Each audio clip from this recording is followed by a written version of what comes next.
Janet's street porter, with their broken Heathrow promises, two-faced Theresa and duplicitous Boris have tossed their green principles in the trash. I'd like to see a three-strikes-and-you're-out rule imposed on politicians who make promises to get elected and then when they get a taste for power conveniently forget those heartfelt convictions of a few years ago. This week's prime offenders are Foreign Secretary Boris Johnson and Prime Minister Theresa May, both of whose constituents live directly under the flight paths into London's Heathrow Airport. Both promised voters they would do everything they could to oppose the expansion of Heathrow Airport. Boris even proposed a harebrained alternative scheme to be built on a man-made island in the Thames estuary and was keen to be photographed, as usual, scouting the area in a boat. This week, when MPs voted for a third runway, a decision which will wreck the lives of hundreds of thousands of residents in the southeast of the UK, Boris was nowhere to be found. He turned up on urgent business in Afghanistan, clearly not bothered about the environmental impact of such an unnecessary trip, the prime purpose of which was to get him off the hook. Theresa May forgot her earlier pledge and voted for the airport's expansion. She has obviously mapped out her retirement plan and it won't involve interaction with the voters of Maidenhead.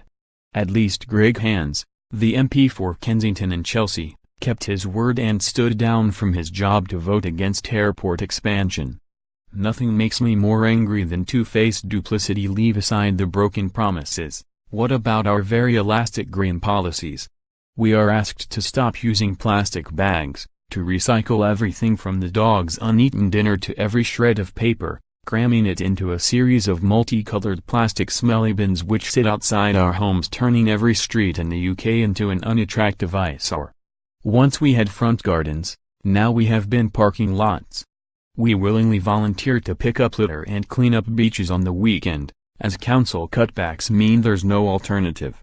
We are ordered not to burn the wrong kind of wood or the wrong kind of solid fuel, to take showers not baths, to wash everything in lukewarm water and to take all our old clothes to charity shops. Even more irritating, we are ordered to switch off the lights at every opportunity and dine off leftovers by the nanny state. Also, the government can meet their environmental targets, the goals they signed up to in yet another conference held in a five-star hotel in Paris or Rome. We have to put up with solar panels in fields where cattle once grazed, to meet the same targets. The views from most of our beaches have been decimated with fields of wind farms blighting the horizon. All this ugliness is justified in the name of saving the planet. Now, an airport which sits right next to two motorways, one of which is to be moved underground at a cost of billions, is to be expanded by 50%. 800 homes will be bulldozed and flights over London will increase by over 260,000 flights a year.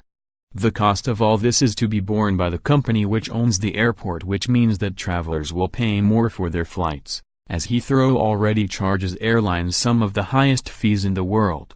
What justification can there be to inflict the resulting noise and fuel pollution? The vast income from makers of more duty-free shopping? The unions are pleased. They claim there will be thousands of jobs, probably at minimum wage, for toilet cleaners, fast food chefs, I use that word loosely, security staff and baggage handlers. Most ordinary folk going on holiday do not use Heathrow. They cannot afford full-price major airlines, so they travel from Stansted or Gatwick or Luton or Manchester on budget carriers. If the government truly believes in high-speed rail, and investing in the north of England, why expand an airport in the south? Heathrow is mainly used by business travelers going from one connection to another. It's a gigantic transit lounge. Is that the kind of industry creative Britain can be proud of? The government's green policies are totally inconsistent nowadays. Every major business flaunts their eco-philosophy like a badge of honor. This week I bought tickets online for a play at the Old Vic Theatre in London, and was ordered by their website not to print them, presumably to save trees. When I arrived and bought a drink, it was served in a plastic beaker. Food retailers Morrisons have announced they are scrapping plastic bags and switching to paper ones for fruit and vegetables. Sadly, their eco-flourish was quickly savaged by environmentalists, who said that unless paper bags were reused 3 or 4 times, they were responsible for more CO2 emissions than plastic. Theresa May sees herself as a green warrior, claiming she wants to eliminate plastic waste in the UK by 2042.